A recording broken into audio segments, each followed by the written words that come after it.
सालों पहले की बात है। एक लड़की अपने घर के स्विमिंग पूल में अपने भाई की गुमी हुई बोट को देखती है और अपने बिस्तर पर लेटे हुए बीमार भाई से कहती है कि मैं उस बोट को तुम्हारे लिए लेने जा रही हूँ। उसका भाई कुछ नहीं बोलता क्योंकि वो बहुत बीमार था। लड़की पूल के पास जाकर पानी में जंप कर देती है और अचानक ही कोई अजीब ताकत उसे पानी की गहराइयों में खींच लेती है। ये लड़की मर जाती। पूल से बाहर उसे अपनी मॉम दिखाई देती है। पूरा जोर लगाते हुए जब वो बाहर आती है तो बाहर उसकी मॉम तो क्या, कोई इंसान नहीं था। अचानक से दोबारा कोई ताकत उसे ऐसा पानी के अंदर खींचती है कि वो लड़की दोबारा कभी नजर नहीं आई। सीन यहीं से कट होकर प्रेजेंट टाइम में शिफ्ट होता है और हम रे की फैमिली को देखते हैं। ये लोग रहने के लिए एक स्विमिंग पूल वाला ऐसा घर ढूंढ रहे थे जहाँ रे का अच्छे से इलाज हो सके, क्योंकि किसी एक्सीडेंट की वजह से रे का सेंट्रल नर्वस सिस्टम डैमेज हो गया था और अब वो रूटीन की चीजें जैसे चलना फिरना देखना जैसे काम भी ठीक से नहीं कर पा रहा था और बीमारी की वजह से उसे टीम से निकाल दिया गया था। ये लोग रहने के लिए वही घर चुनते हैं जिसे हमने मूवी के स्टार्ट में देखा है। घर शिफ्ट होने के बाद ये लोग पहला काम पूल की सफाई के बारे में सोचते हैं, जिसको करते हुए रे का हाथ कट जाता है। अब ये लोग कुछ प्रोफेशनल लोगों को पूल की सफाई के लिए बुलाते हैं। इस पूल का वाटर सोर्स अंडरग्राउंड था। पूल में इन्हें खुद पानी डालना नहीं पड़ता था। नेचुरली जमीन के नीचे का पानी इस पूल के अंदर आता था। वो लोग कहते हैं कि ये पानी तुम्हारे लिए काफी अच्छा साबित हो सकता है। खैर, हम आगे देखते हैं कि पूल अब दोबारा से तैयार था। ये फैमिली बहुत ज्यादा खुश थी। ये लोग पूल के अंदर जंप कर देते हैं। सभी को बहुत मजा आ रहा था। ये लोग अपने कुछ काम करते हैं और रात में रे की वाइफ दोबारा पूल के अंदर स्विमिंग करने के लिए जाती है। उसे भी स्विमिंग करते हुए पूल के बाहर रे खड़ा नजर आता है, लेकिन जब वो बाहर आती है तो यहाँ कोई नहीं था। रे की वाइफ इन सारी चीजों से घबरा जाती है और घर के अंदर चली जाती है। अब यहीं पर हमें इनकी बिल्ली को बैठा दिखाया जा रहा था। उससे पूल के बिल्कुल दरमियान में वही बोट दिखाई देती है जो कहानी के शुरू में दिखाई जा रही थी। और अगले दिन इन सबको इस पानी के अंदर इनकी कैट का कॉलर मिला था। इनकी कैट अब गायब हो चुकी थी। रे का बेटा इस चीज से बहुत ज्यादा उदास हो चुका था। उसकी मॉम से कहती है, उदास ना हो, हम इस पुल के ऊपर एक कवर लगा देंगे ताकि आइंदा कभी ऐसा कुछ ना हो पाए।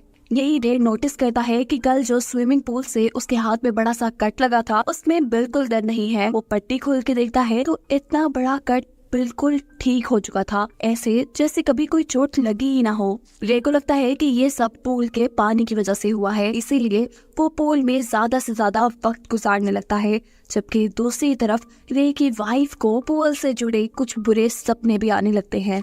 रे अगले दिन डॉक्टर के पास रेगुलर चेकअप के लिए जाता है। डॉक्टर बताती हैं कि हैरान कुन तौर पे रे बहुत तेजी से रिकवर कर रहा है। दिखाया जाता है कि रे का बेटा स्विमिंग पूल के पास बैठा था जब अचानक स्विमिंग पूल के अंदर बहुत से कॉइन्स आना शुरू हो जाते हैं। उसे लगता है कि ये कॉइन्स शायद उसके डैड फेंक रही है, जिन्हें वो जमा करना शुरू कर देता है। और अचानक उसे पानी के अंदर एक बच्ची दिखाई देती है, वही बच्ची जो इस मूवी के स्टार्ट में इसी पूल में गायब हो गई थी। वो बच्ची स्विमिंग पूल के ड्रेन हॉल से मदद मांग रही थी। इस ड्रेन के अंदर हाथ डालने पे पहले इस बच्चे को एक खिलौना मिलता है। जब वो इस खिलौने को बाहर निकालता है तो उसके ऊपर बहुत से बाल लगे हुए थे।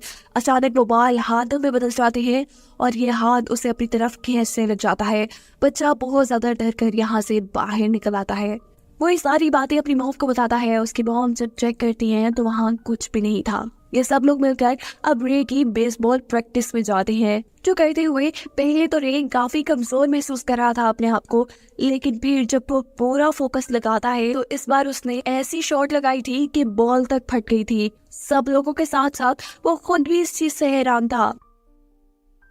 रात में रे और उसकी वाइफ डिनर के लिए चले जाते हैं। रे की बेटी अपने फ्रेंड को बुला लेती है। ये लोग जब स्विमिंग पूल में स्विमिंग कर रहे होते हैं तो अचानक उस बच्ची को पानी के अंदर भूत नजर आता है, जिससे डरकर वो पूल से बाहर ही निकलने वाली थी, पर वही भूत उसे पानी के अंदर खींच लेता है। सिर्फ यही नहीं, ये भूत उसे स्विमिंग पूल के पानी से भी नीचे ले गया था। ये लड़की अपने आप को इससे बचाते हुए स्विमिंग पूल में आकर बाहर निकल आती है। वो इतना ज्यादा डरी हुई थी कि उसके भाई को भी समझ आ गई थी कि उसके साथ भी कुछ बुरा हुआ है। वो लड़का अपनी बहन से कहता है कि मैं जानता हूँ इस पूल में कुछ ना कुछ गड़बड़ है और हमें मॉम डैड को इसके बारे में बताना चाहिए, लेकिन वो लड़की कहती है नहीं, तुम ऐसा नहीं करोगे, क्योंकि ये पूल ही है जो हमारे डैड को बहुत तेजी से ठीक कर रहा है और हमारी मॉम भी खुश रहने लगी है। इन दोनों की इस बात का यकीन तो था कि ये पोल भूतिया है, लेकिन वो इस बारे में अपने मॉम डैड को नहीं बताते। अगले दिन ये लोग पोल पार्टी रखते हैं और रे ने जिनसे ये घर खरीदा था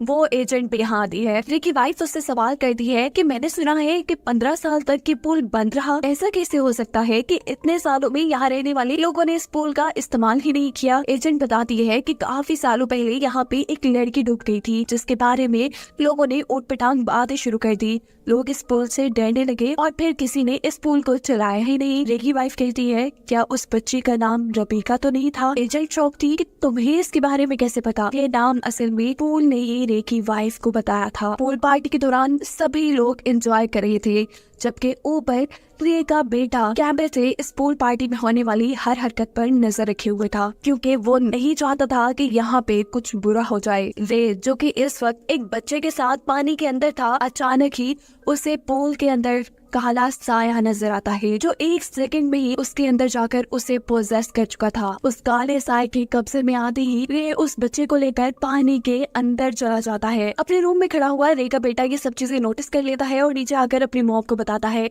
ये लोग रे के हाथ में मौजूद उस बच्चे को तो बचा लेते हैं, पर जिस बच्चे को लेकर रे पानी के अंदर गया हुआ था वो उसके कोच का बेटा था। कोच बहुत ज्यादा नाराज था, वो रे के खिलाफ FIR भी कटवा सकता था, पर रे की वाइफ उसे समझाती है कि ये रे की बीमारी की वजह से हुआ होगा। रे की भी हालत काफी अजीब हो चुकी थी, वो भी अजीब अजीब हरकतें कर रहा था, इसीलिए उसकी वाइफ उसे कमरे में बंद कर देती है और खुद रबीका यानी सालों पहले इस पूल में डूबने वाली बच्ची के ऊपर रिसर्च शुरू करती है। जो करते हुए उसे मालूम पड़ता है कि सदियों से ही इस पूल के अंदर लोग गायब होते आ रहे हैं। ये बात जानने के बाद वो खुद भी खौफ में आ चुकी थी। वो इस पूल का पानी सबसे पहले निकालती है और फिर रेबिका की मॉम के पास जाती है और उनसे पूछती है कि रेबिका के साथ क्या हुआ था और आपका बेटा जो बहुत ज्यादा बीमार था आज वो बिल्कुल ठीक कैसे है और शहर का इतना बड़ा आदमी कैसे बना वो। पहले पहले ये औरत कहती है कि तुम जो सब बता रही हो वो झूठ है, मेरी तो कोई बेटी ही नहीं थी। लेकिन रे की वाइफ के ज्यादा फोर्स करने पे वो विशिंग वेल की एक कहानी सुनाना शुरू करती है, एक ऐसे कुएं की कहानी जिसके अंदर सिक्के डालने से लोगों की विश पूरी हो जाया करती थी, क्योंकि विशिंग वेल का पानी जादुई था और इसीलिए उस पानी की पूजा भी की जाती थी। लेकिन कहानी में एक ट्विस्ट भी है, जब जब कोई इस पानी को अपनी विश पूरी करने के लिए जगाता था तब तब ये पानी एक कीमत मांगता था। और रेबिका की कहानी ये थी कि उसका भाई बहुत ज्यादा बीमार था, जिसे हमने कहानी के शुरू में ही देख लिया था। उसकी मॉम उसे ठीक करना चाहती थी, इसीलिए उन्होंने इस पानी से विश मांगी और इस विश को पूरा करने की कीमत उन्होंने अपनी बेटी पानी को देकर अदा की। यानी आसान लफ्जों में उन्होंने अपने बेटे को ठीक करने के लिए अपनी बेटी को सेक्रीफाइस कर दिया। रे की वाइफ नोटिस करती है कि इस औरत के काले आंसू आ रहे थे, कोई चीज उसे पोसेस कर रही थी और यहाँ का पानी भी अजीबोगरीब हरकतें कर रहा था। इन सारी चीजों से डर कर वो यहाँ से चली जाती है, पर अब वो ये बात भी समझ चुकी थी कि उन्होंने ये पोल रे को ठीक करने के लिए भरा था। रे तो ठीक हो जाएगा, पर ये पानी उसके किसी एक बच्चे को निगल लेगा। घर आने पे हम देखते हैं कि रे के दोनों बच्चे अपने पेरेंट्स को ढूंढ रही हैं और तभी रे के बेटे को बाहर अपनी बिल्ली की आवाज आती है। जब वो चेक करने के लिए बाहर जाता है तो हैरान के तौर पर पूल दोबारा पानी से भरा हुआ था। ये चीज उसे परेशान करती है, क्योंकि वो जानता था कि उसकी मॉम ने इस पूल को खाली कर दिया है। वो पूल को चेक करने के लिए आगे बढ़ता है और तभी दोबारा उसे पूल के अंदर एक ट्यूब पे अपनी बिल्ली बैठी हुई नजर आती है, जिसे बचाने के लिए जब वो पूल के अंदर जाता है तो कोई चीज उसे पूल के अंदर खींच देती है और पूल का कवर बंद होना शुरू हो जाता है। रे की बेटी जो ये सब देख रही थी वो अपने भाई को बचाने के लिए बाहर जाती है और इतने में ही यहाँ पर रे की वाइफ भी आ जाती है। ये दोनों मिलकर पूल का कवर वापस खोलने की कोशिश में लग जाती है और रे की वाइफ अपनी बेटी से कहती है, जाओ तुम रे को बुला के लाओ अपनी मदद के लिए। पर अंदर रे को तो किसी शैतानी ताकत ने बुरी तरह पोजेस कर लिया था, अपने कब्जे में ले लिया था और इसीलिए रे अपनी बेटी के ऊपर भी हमला कर देता है। यहाँ बाहर रे की वाइफ एक पाइप को अपने मुंह में डालते हुए पूल के अंदर जंप कर देती है ताकि वो अपने बेटे को बचा सके और इस पाइप के जरिए देर तक सांस ले सके। इस पोल से नीचे जाने पर उसका सामना गहरे पानी से होता है। उसे यहाँ अपना बेटा तो मिल जाता है, लेकिन साथ में बहुत से भूत भी नजर आते हैं। ये सारे भूत मिलकर उसे डरा रहे थे, जिनसे बचकर वो बाहर आने की कोशिश करती है, पर उसे बाहर का रास्ता ही नहीं मिल रहा था। और यहाँ पर रेबिका की रूह उसकी मदद करती है। वो एक कॉइन को पानी में गिराती है, जिसकी डायरेक्शन में जाते हुए रे की वाइफ इस पूल से अपने बेटे को निकाल कर बाहर ले आई थी। लेकिन अब उसका बेटा सांस नहीं ले रहा था। वो उसे बचाने की कोशिश में थी और तभी यहाँ पर पोसेस हुआ रे आ जाता है और उसे कहता है कि तुम अपने बेटे को नहीं बचा पाओगी। ये कहते ही वो अपनी वाइफ को भी गर्दन से पकड़कर हवा में उठा देता है। इससे पहले कि वो अपनी वाइफ को मार देता, पीछे से उसकी बेटी उसी का बेसबॉल बैट उसके सर के ऊपर मारती है। उसकी बेटी उससे होश में आने को कहती है और तभी रे को अपनी फैमिली के साथ बिताए गए अच्छे लम्हे याद आते हैं। उसे एक उल्टी आती है और ऐसे उसके अंदर मौजूद इवल स्पिरिट बाहर निकल जाती है। और जो इवल स्पिरिट रे के अंदर से निकली थी, उसने पानी को काला कर दिया था। रे अब समझ चुका था कि किसी को तो पानी के अंदर जाकर अपनी कुर्बानी देनी होगी। वो अपनी फैमिली को बचाने के लिए खुद इस पानी के अंदर गिर जाता है और ये पानी उसे सेक्रीफाइस के तौर पे कबूल करके उसके बेटे को एक नई जिंदगी दे चुका था। और मूवी के आखिरी सीन में दिखाया जाता है कि रे की फैमिली उसे बहुत ज्यादा याद कर रही थी। उन्होंने अब फैसला किया था कि वो जिंदगी भर इसी घर में रहेंगे, ताकि आइंदा कभी कोई इस पूल के पानी को ना जगाए और ना ही ये पूल किसी और आदमी की जान ले। जिसके साथ ये कहानी यहाँ खत्म हो जाती है।